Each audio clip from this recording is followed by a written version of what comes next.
Okay, so it is the finals of the in-season tournament here in the NBA from Las Vegas, Nevada, and the T-Mobile Arena. There is one game in the association today, and it is obviously between the Milwaukee Bucks and the Oklahoma City Thunder. So in today's video, we are going to, of course, make a pick on the winner of the in-season tournament. Obviously, this is the second annual in-season tournament. The winner of this game between Milwaukee and Oklahoma City will join the Lakers in hoisting up an in-season tournament banner in their arena.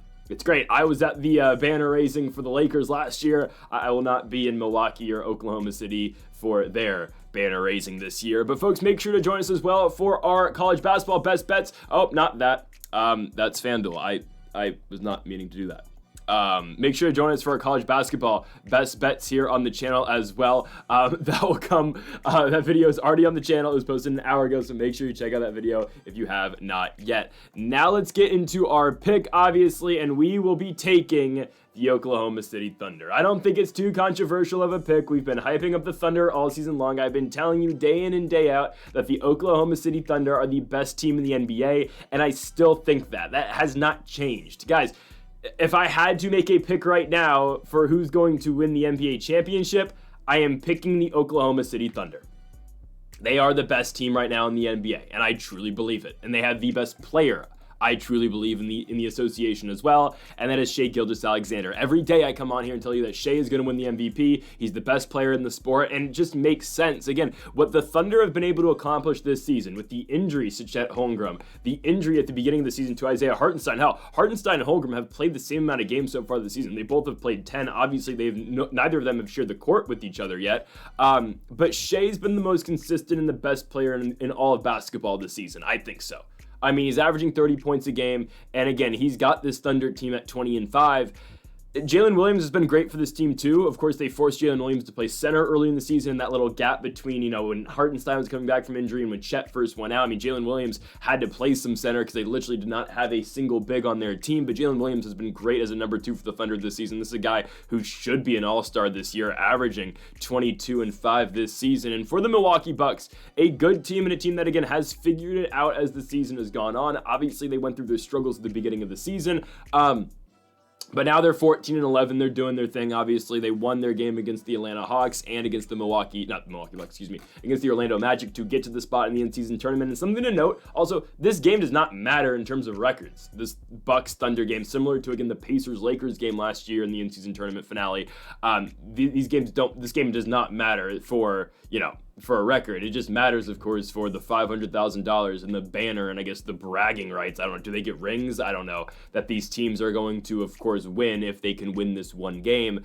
Obviously, the Bucks made it to the Final Four last year in the in-season tournament and ended up losing again to the Indiana Pacers. This is their second shot, obviously, to try to get things done in Vegas. And Giannis Antetokounmpo has been one of the most consistent players in the NBA, and they talk about it at will every single time the Bucks are on national television. They talk about how Giannis, he shoots the most free throws per game out of any player in the association. And it makes sense, again, because Giannis, you kind of have to hack him to have a shot of stopping him because of how consistently he drives to the paint. Damian Lillard is great, obviously, and for the Bucks, what has kind of turned around their season has been the supporting cast around both Dame and Giannis. I mean, these guys have been able to kind of figure it out. We're talking about Bobby Portis. We're talking about Brook Lopez, even Gary Trent, who had an abysmal start to the season. We're talking about, obviously, Chris Middleton coming back from injury. I know Middleton hasn't been the best. He had some costly turnovers in that game against Atlanta, especially late. But again, I would like to believe that Middleton's going to figure things out as the season goes on. And how Taurean Prince, who I believe right now is still the three-point shooting, he leads the NBA in three-point percentage. Where again, where did that go last season on the Lakers? I don't know, but he still reunites with Darvin Ham, who, by the way, Darvin Ham, who was an assistant coach in the NBA for the Milwaukee Bucks, has still never lost an in-season tournament game. Obviously undefeated last year with the Los Angeles Lakers as their head coach.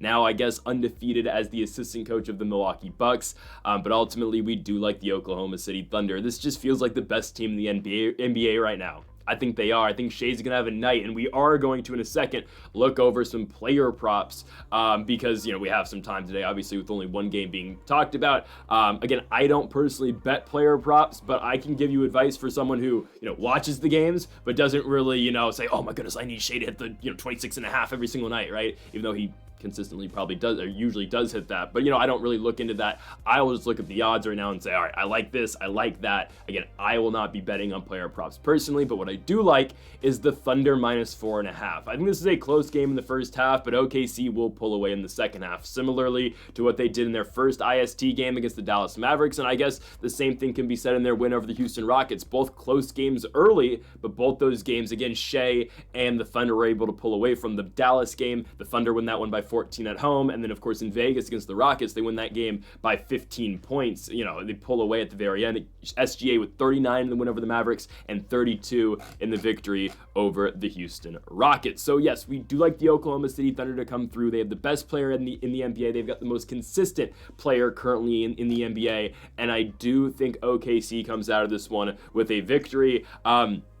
Chet Holmgren's not going to be back for a while, but I do feel like the Thunder, again, are going to be fine. I think it's the consistency as well out of Isaiah Hartenstein, who was a great player last year for the New York Knicks. Obviously, he's come on to this Thunder team, and he hasn't been posting the numbers. Obviously, Chet was posting for this team, and obviously Holmgren, again, only played 10 games this season, but when you can compare what both these guys have done so far this season, right? Chet in his 10 games, 26 minutes, 16 points, 9 rebounds. You look at Isaiah Hartenstein. I'm not saying Hartenstein's a better player than Chet Holmgren by any stretch of the imagination. Hartenstein playing 5 more minutes a night, but 12.5 points, 12 rebounds, 4 assists. Again, Hartenstein is really solid for this OKC team, and it was a huge get for them in the offseason. We always talk about, again, the depth that this OKC squad has. Again, you look at the guys past Shai Gilgeous-Alexander, past Jalen Williams, past Isaiah Hartenstein, even look at other starters like Cason Wallace, who could really shoot that 3-ball well. Obviously, they went out and got Alex Caruso from the Chicago Bulls in the offseason in that trade for Josh Giddey, Aaron Williams off the bench, Kendrick Williams off the bench. I mean, they've got so many guys on this Thunder team. We talk about the Bucks bench being better. Well, the thing about the OKC Thunder's bench is that it's always been good this season. It's always been consistent, and the starters and these stars on this Thunder team have been able to rely on their bench guys throughout the course of the season. So ultimately, again, the pick in this game for us is the Oklahoma City Thunder to win, but I do like the -4.5 as well. They've been able to blow out every single team they've played so far in the knockout round and the Final Four round of the IST. I think they continue that here with a victory against the Milwaukee Bucks. They will cover the 4.5 points, and they will become the second ever in-season tournament champions. So now let's look at some player props. This is the OKC Thunder, but here we go. Again, I don't bet on player props. Hell, FanDuel is not legal in my state, so I obviously am not logged in because I can't play FanDuel in my state. But I'm looking at some of the odds here. 35 plus for Shai Gilgeous-Alexander. I think that's going to hit. Okay, again, we look at what Shai's been able to do so far in the IST, 39-32. This is a big-time game. This is going to be a game that's going to go down to the wire. This is when I was looking through the props. I'll be honest with you, I have never used FanDuel, so I don't know where the straight over-unders are. I don't even know where they are, but to score 35 plus points, hell, I wish I could use FanDuel in my state. Can we get that figured out? California, what are we doing? We're such a progressive state, but we can't evolve on this issue. Come on now. Anyways, I'm not going to get started. I don't mind Shai at plus 130 for 35 points. Hell, I know again, Shai's, he doesn't consistently score 40, and, Shai's not the most, he'll hit you that 25 to like 35 point range almost every night. But in a game like this, I don't mind Shai at plus 300 for 40 points.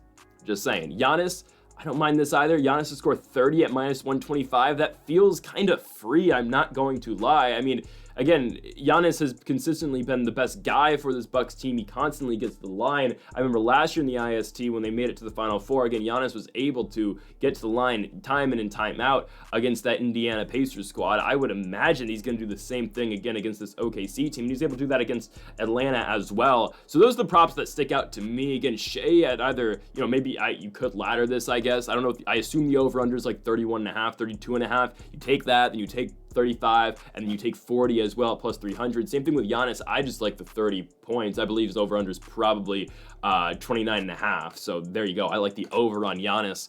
I'll take a look at threes as well. Where's Taurean Prince? Is Taurean Prince out for this game? Am I tripping? No. Where's TP? They don't have a line on Taurean Prince. Okay, that's odd. I was going to say take Taurean Prince's over because he just literally stands in the corner. Another guy I don't mind three-pointers is Brook Lopez. Brook Lopez takes that same shot. Again, I assume his over-under might be, I guess it's got to be 1.5. Maybe it's just 1, maybe? Its over-under is 1. I don't know. No, maybe it's, I don't know. Because I don't mind this. Plus 145 Brook Lopez. Again, I don't bet these consistently, but just watching the in-season tournament games, I don't, really look at the breakdown of, oh, what does Brook Lopez hit on a daily basis? I don't mind plus 145 for Brook Lopez threes. He literally sits in that deep, not the corner spot, but that deep wing spot and just waits for his shot on offense. And again, in spots like this where Giannis is attacking the hoop, they kick to Dame, they kick to Gary Trent, boom, Brook Lopez is the guy left open. Brook Lopez is a quick trigger, and he is going to shoot that shot. So those are just the props I like myself. Again, I just looking at this, I don't usually look at the player props because I just bet lines. I just bet money lines and obviously spreads, but just straight looking at this, I don't mind Brook Lopez. I don't mind Giannis at 30 points, and I don't mind Shea's over/under, which I assume is 31.5, and then hitting him at 35, and then plus 300 for 40. Again, you might as well, take a flyer on it. I don't mind those bets for the in-season tournament game. I'd expect a lot of scoring. I know what you traditionally think. Oh, playoff like game, low scoring. I don't really think so for this. They're playing in front of that dead silent Las Vegas crowd. I'm taking the Thunder to win, but we're also, again, we do like these props as well. So folks, that'll do it for our in-season tournament finals predictions between the Milwaukee Bucks and the Oklahoma City Thunder. We'll be back tomorrow for the NBA for our regularly scheduled, of course, action in the association. I don't know entirely how many games there are tomorrow in the NBA, but there are no games in the NBA tomorrow. Okay, we'll be back on Thursday. So make sure to join us for our college basketball best bets today, tomorrow, and on Thursday as you are waiting for more NBA action. And then, of course, we'll have our NFL predictions as well on Wednesday because there is no NBA. So, folks, thank you all for watching. Make sure to hit that subscribe button down below for more. And Mamba forever.